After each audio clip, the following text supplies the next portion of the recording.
A group of people watches footage of a courtroom trial. The accused is brought in, and some of the group immediately form beliefs about her guilt or innocence based purely on her appearance. As the trial continues, people form beliefs based on other factors.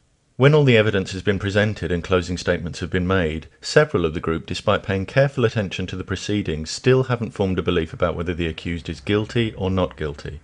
It's often demanded of us that for a given statement X, we must arrive at a belief that the statement is either true or false. But this idea needs to be challenged. The truth or falsity of a statement may be indeterminate, for example, and we may have no reason or motivation to form a belief either way. Just because a statement could be true or false, it's not inevitable or even necessarily desirable that we form a belief one way or the other.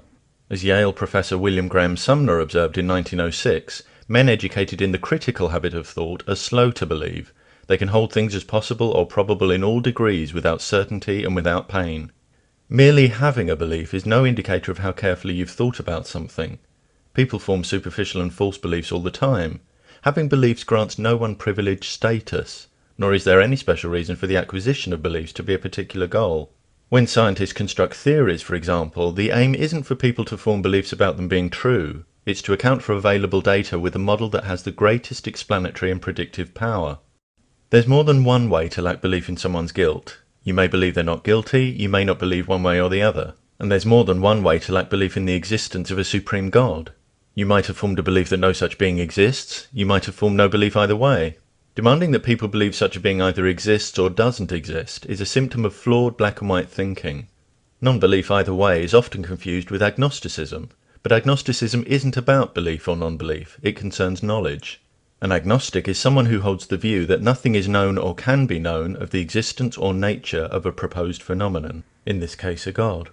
It's perfectly possible to hold this view while believing there is a God, believing there's none, or having no belief either way.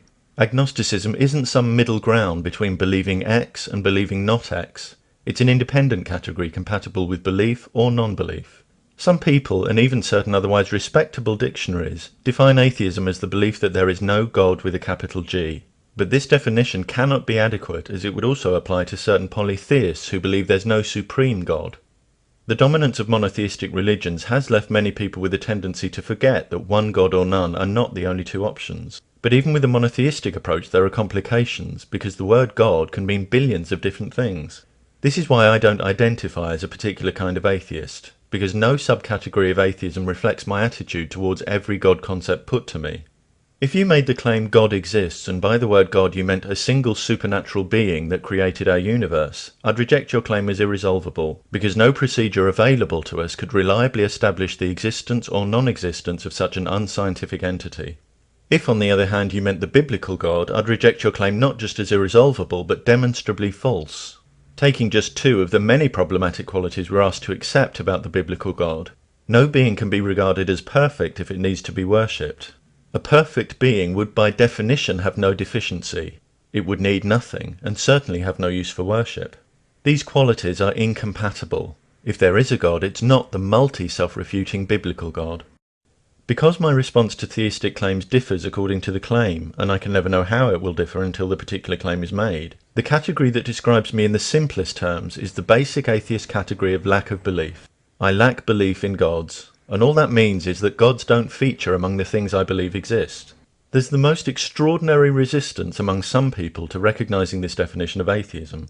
Many insist it should instead be defined as the belief that no gods exist, because they want to make it seem like a position of faith.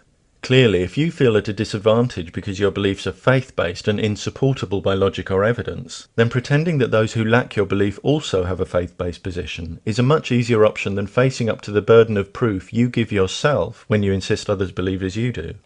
But one doesn't have to believe no gods exist to recognize and expose theistic claims as indefensible. Say we have two people, both of whom debunk every theistic claim put to them. One believes there are no gods, the other is simply unconvinced. Either way, the claims are debunked.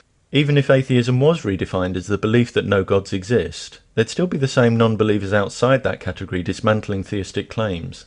Defenders of theism who fixate on strong atheists are either misidentifying or trying to distract attention from their real problem, that their claims have no valid foundation and consistently collapse under critical scrutiny. Some have complained atheism can't be a lack of belief in gods, or we'd have to class rocks and dogs as atheists. Rocks and dogs? Really? It's a measure of the loss of perspective that happens around the subject of atheism that statements as puerile as these are made. If you had a big family celebration and I said, look around and tell me which ones aren't married, would you need me to specify that I was talking about people in order to stop you listing items of furniture and family pets? Those who can't approach discussion with a basic level of intelligence and maturity shouldn't expect to be taken seriously. Besides, the suffix ist is used and understood to denote a personal noun. That said, while there's no point applying the term atheist to things that lack the cognitive capacity to grasp the ideas involved, it can be useful to remember that none of us start life with a belief in any gods. A lack of belief in gods is the default position. That's not to say the default position is always preferable. After all, the default position is a complete lack of coherent understanding of our universe. But it is a reminder that in the marketplace of ideas, when you want to move people away from their default lack of belief towards your belief, it's you, not they, who has to provide justification. If you want people to believe that any gods exist, the burden of proof is on you, not on those who are simply skeptical of your claim. Some have tried to claim one cannot lack belief in gods, because one needs to believe something about gods in order to reject them. Of all the convoluted attempts to resist recognizing atheism as a lack of belief, this is one of the most deeply confused. Replacing the term gods with other terms shows up the absurdity of the claim. If this form of argument were valid, we'd have to believe in everything whose existence we reject. I reject theistic claims. I worked out as a child that if there were any gods, none of them were bothered about using their supposedly awesome powers to provide direct, dramatic evidence of their existence. Without evidence from gods themselves, it's only the claims of human beings that insist I take the existence of gods seriously. And I can reject those on the basis of defective reasoning, defective definitions, or lack of evidence. I don't have to believe anything about gods. Some have complained that defining atheism as a lack of belief says next to nothing about the atheist's attitudes, but then someone saying they're a theist also says next to nothing. Given the potentially infinite variety of things people might mean by gods, a statement of lack of belief or belief in them will be fairly basic in the first instance. People have enormously diverse reasons for not believing in gods. It's unrealistic to expect those reasons to be distilled in the definition of a single word. If hearing someone's an atheist doesn't tell you all you want to know, why not ask them more questions?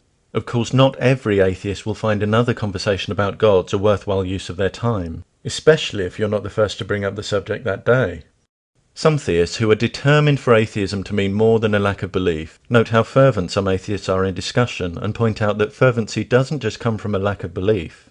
No, it doesn't. A great deal of fervency is a response to the hostility directed at us simply for not believing in gods, to being condemned, criticized, marginalized, and dehumanized by people who are unwilling to allow us to live our lives, who impugn our morality, who tell us we don't belong in the country in which we were born, who distort our education, attempt to monopolize government, and ostracize us for not participating in their rituals. Treat any group of people with such profound disrespect, and it would be surprising not to see fervency from some of them. Fervency is not a result of simply being an atheist, but nor is it solely a response to the disgusting manner in which atheists are treated. It also comes from a wider sense of injustice at the way human beings are being treated around the world, how church leaders are invoking baseless religious privileges to keep the details of child sexual abuse cases secret, how children are dying from torture and neglect after being branded as witches and demon-possessed, how adulterers are being stoned to death, gay people are being hanged, and other barbaric acts are being committed, all in the name of an entity whose basic existence can't be demonstrated. If we were all to witness an ancient scene of human sacrifices being carried out to appease a sun god, which of us would not see the dangerous ignorance in that bloody reasoning? It is grimly surreal to me as an atheist to find myself on a planet where so much wisdom is available, but on which people are still killing people in the name of gods. As an atheist, I'm free to see that when human beings behave abusively, they cannot justify their abuse by claiming it's what any god wants. They are accountable for their choices. Now that we've learned how to destroy all life on our planet, we can no longer afford to indulge in the comforts and rationalizations of magical thinking. With power comes responsibility, but equally with responsibility comes power. When we lack belief in gods, we're free to recognize that we alone fill our world with love and compassion or fear and violence, and that the solution to our problems lie in no hands but yours and mine.